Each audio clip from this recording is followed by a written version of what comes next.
It was once the largest and most profitable department store retailer in the United States, with over $20 billion worth of merchandise sold over its impressive 145-year existence. 18-year-old Adam Gimble emigrated to New Orleans in 1835 from Germany.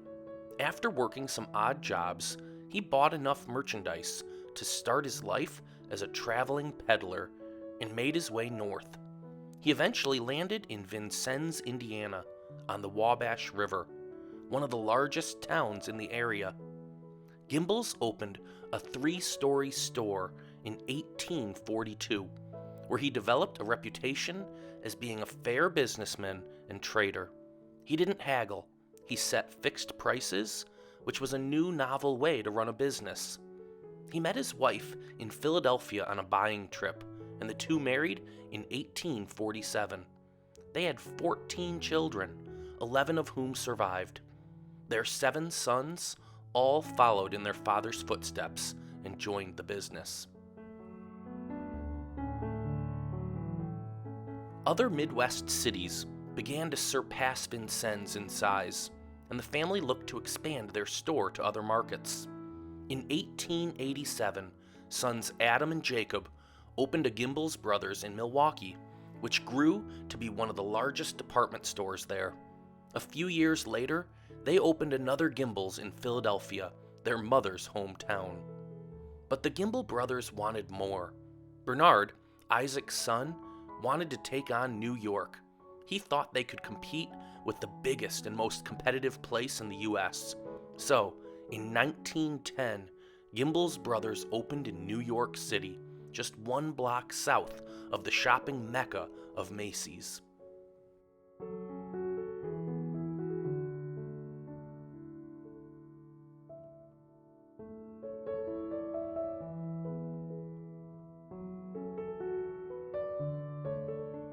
They built a gigantic store with 27 acres of retail space, spread out over 10 stories, making it one of the largest stores in the world.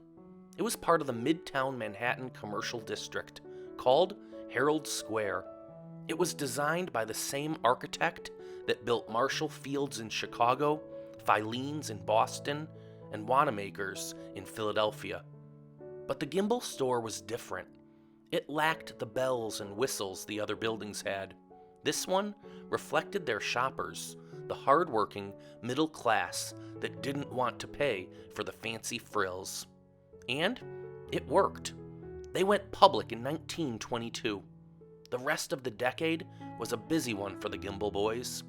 They introduced the Thanksgiving Day Parade in Philadelphia, a precursor to even Macy's famous Thanksgiving Day Parade in New York.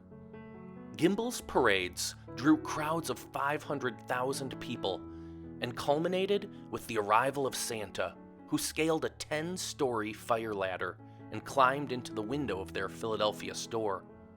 In 1923, Gimbels acquired Saks. Legend has it that Bernard Gimble and Horace Saks, who were good friends, were returning home by train from the Jersey Shore. They excused themselves to the baggage car to get some privacy, and while sitting atop of a coffin, they struck a deal. Gimbels would buy the company, but allow Horace to build and run his dream store, Saks Fifth Avenue. Horace's dream was short-lived, though, because he died a year after Saks opened. Gimbels then took over the management of the store. In another aggressive move, Gimbels bought Pittsburgh's Kaufman and Bear and rebranded it as Gimbels. Other stores continued to open.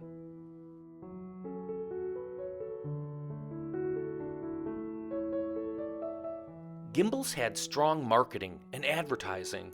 Their stores were modern in feel and looks, but didn't have the fancy finesse that other retailers did. That even became one of their key slogans: the customer pays for fancy frills, with an intended elbow at their rival Macy's. Behind closed doors, the Gimbels and the Strauss family who ran Macy's were good friends, but they knew the public rivalry was good for business, so they played it up. Macy's advertised, "It's smart to be thrifty." Gimbels one-upped them with "Nobody but nobody undersells Gimbels." It was a great retail battle. Both stores had comparison shoppers, constantly checking prices. The result was sometimes a price war, with each store dropping their prices every hour or two, trying to outdo the other. The rivalry is now stuff of New York City legend, which played out in the 1947 movie Miracle on 34th Street, when Santa advises a customer that roller skates could be found at Gimbels.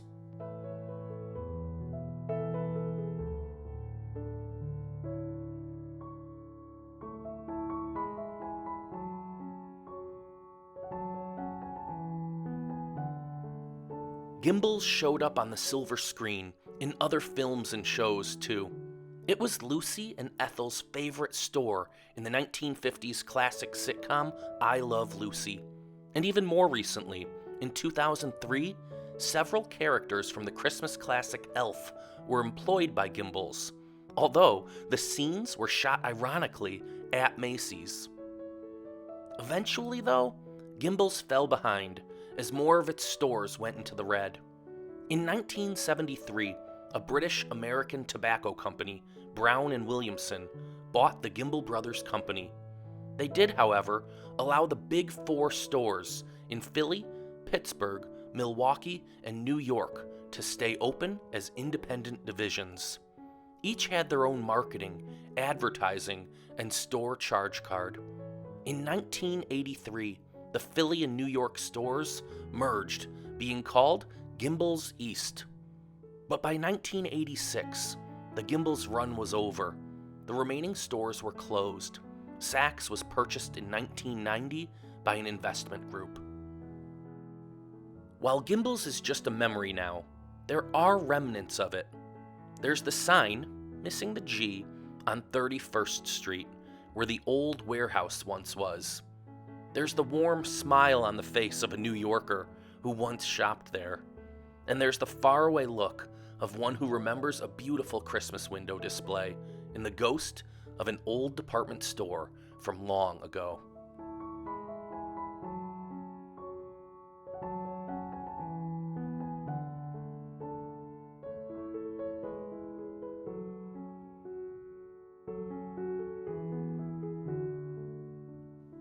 Thanks for watching Memory Mountain.